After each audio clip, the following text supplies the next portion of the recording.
আসসালামু আলাইকুম রহমতুল্লাহ। নতুন আরেকটি বিষয় নিয়ে আপনাদের মাঝে হাজির হয়েছি। সেটা হলো, কিছুদিন পূর্বে আমাদের দেশে মহান জাতীয় সংসদে 2024-25-এর অর্থ বছরের একটি বাজেট প্রণয়ন করা হয় এবং ওই বাজেটে বলা হয়েছে যে শুল্কমুক্ত গাড়ি আমদানি করার ক্ষেত্রে কিছু বিধিনিষেধ আরোপ করা হয়েছে। এখন এই শুল্কমুক্ত গাড়িগুলো কি আমদানি করে? সচরাচর সাধারণ আমজনতা, মানে সাধারণ পাবলিক যদি গাড়ি আমদানি করতে চায়, সেক্ষেত্রে তাকে 100 থেকে 500% পর্যন্ত ভ্যাট দিতে হয়। এটা সবার জন্য প্রযোজ্য।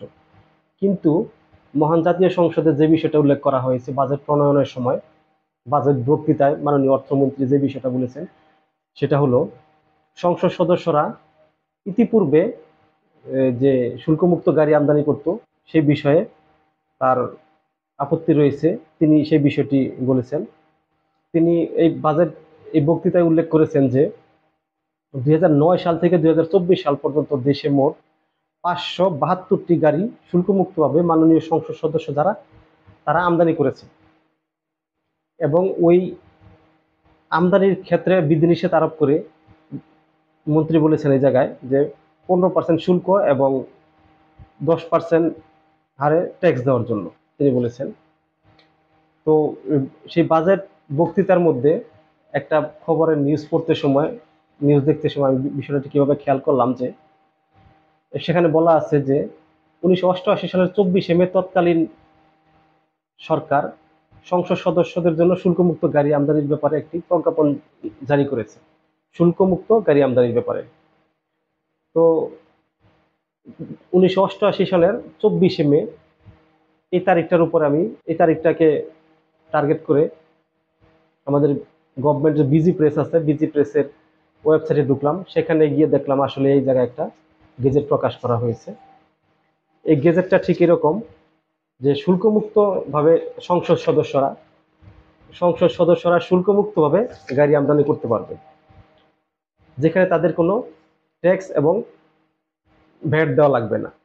সচরাচর একটা গাড়ি আমদানি করতে 25% ভ্যাট, 25 থেকে ট্যাক্স ও ভ্যাট সহকারে মোট 25 থেকে 100% পর্যন্ত এটা ভ্যাট দেওয়া লাগে। সেই ক্ষেত্রে মাননীয় সংসদ সদস্য অর্থমন্ত্রী উনি বারবারে বলার চেষ্টা করেছেন যে শুল্কমুক্তভাবে যেন মাননীয় সংসদ সদস্যরা আর গাড়ি আমদানি না করেন, সে ব্যাপারে তিনি আবেদন জানিয়েছেন। এখন এই গেজেটটার মধ্যে কি বলা আছে সেই বিষয়টা নিয়ে সংক্ষেপে একটা ধারণা দেওয়ার চেষ্টা করব। বিষয়টা ঠিক এরকম যে ওই প্রজ্ঞাপনে বলা আছে 1969 সনের কাস্টমস আইন এবং 1942 সনের সেলস ট্যাক্স অধ্যাদেশ অনুসারে গাড়ি আমদানির ক্ষেত্রে ভ্যাট ও ট্যাক্স দিতে হয়, কিন্তু মাননীয় সংসদ সদস্যরা ভ্যাট ট্যাক্স ছাড়া গাড়ি আমদানি করতে পারবে। এবং এই গাড়ি আমদানি করার ক্ষেত্রে তারা স্পিকারে বরাবর একটি আবেদন করবে যে সংসদের কার্যাবলী সম্পাদনের জন্য তাদের একটি গাড়ি প্রয়োজন এবং সেই ক্ষেত্রে তারা ভ্যাট ও ট্যাক্স ছাড়া গাড়ি আমদানি করতে চায়।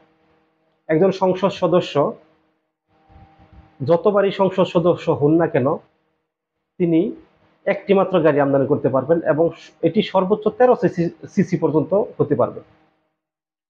এই গাড়ি আমদানি করার ক্ষেত্রে সংসদ সদস্য স্পিকারে বরাবর একটি প্রত্যয়নপত্র চেয়ে আবেদন করবেন এবং ওই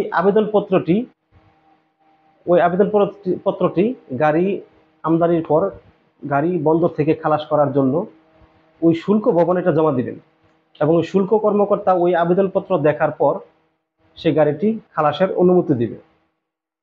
পরবর্তীতে ওই সংসদ সদস্য সংসদীয় কার্যাবলী সুষ্ঠুভাবে সম্পাদনের জন্য সে গাড়িটি ব্যবহার করবে এবং গাড়িটি যদি তিনি